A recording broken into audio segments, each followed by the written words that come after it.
Egg freezing అంటే ఏంటనేది తెలుసుకుందాం. ఈ ఎగ్ ఫ్రీజింగ్ ఎవరిలో చేయాలి అండ్ ఏ ఏజ్ లో చేస్తే మనకు గుడ్ సక్సెస్ రేట్ ఉంటుంది అనేది నేను ఇవాళ చెప్తానండి. సో మనం రెగ్యులర్ గా వినుంటాం ఇక్సీ అని అంటారు కదా. సో ఏంటంటే ఇప్పుడు మనం ఎగ్స్ ఫీమేల్ నుంచి ఎగ్స్ ని రిట్రీవ్ చేస్తాం అండ్ మేల్ నుంచి స్పర్మ్ ని తీసుకుంటాం అండ్ ఈ రెండింటిని ఏంటంటే స్పర్మ్ ని డైరెక్ట్ గా ఎగ్ లకి ఇంజెక్ట్ చేస్తాం అనమాట. ఇది ఇక్సీ.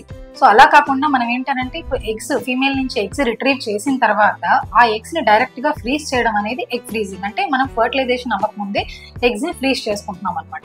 సో ఈ ఎగ్స్ ఏంటి అని అంటే యంగ్ ఏజ్ లో like less than 30 years or less than 25 years age లో మనం ఎగ్స్ ఫ్రీజ్ చేసుకోవడం అండ్ ఆ యంగ్ ఏజ్ లో ఫ్రీజ్ చేసుకున్న ఎగ్స్ అరౌండ్ అట్లీస్ట్ ఒక 10 to 15 ఎగ్స్ ఫ్రీజ్ చేసుకోవడము అండ్ ఉండేటివి గుడ్ క్వాలిటీ ఎగ్స్ అయితే almost more than 70% success rate ఉండే ఛాన్సెస్ ఉంటాయి. అలా కాకుండా మనకి age more than 35 years or more than 37 years లో మనము ఎగ్స్ ఫ్రీజ్ చేసుకొని and usually more than 35 and 37 years age తర్వాత మనం ఎగ్స్ ఫ్రీజ్ చేస్తున్నాం అంటే అవి పువర్ క్వాలిటీ ఉండే ఛాన్సెస్ ఎక్కువ అండ్ తక్కువ ఎగ్స్ కూడా ఫ్రీజ్ చేసుకునే ఛాన్సెస్ ఉంటాయండి. ఎందుకనంటే మన రిజర్వ్ తగ్గిపోతూ ఉంటుంది కాబట్టి. సో ఇలా poor quality and less eggs after 35-37 years మనం ఫ్రీజ్ చేసుకోవడం వల్ల కొంచెం సక్సెస్ రేట్ యంగ్ ఏజ్ లో ఉండేదానికంటే డెఫినెట్ గా తక్కువ ఉండే ఛాన్సెస్ ఉంటాయి. It would be around 40 to 50% success rate. So anywhere 100% success rate అనేది నాట్ పాసిబుల్ అండి.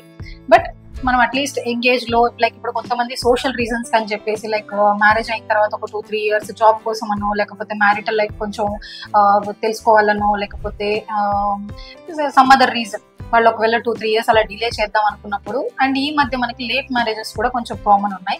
More than 30 years or 33 years అలా మ్యారేజెస్ జరుగుతున్నాయి. సో అలాంటప్పుడు ఏంటి అని అంటే మనకు ఆ quality of the egg maintain అవ్వకుండా తర్వాత మళ్ళీ బాధపడడం కంటే ఎగ్స్ ఫ్రీజ్ చేసుకోవడం అనేది ఇంపార్టెంట్.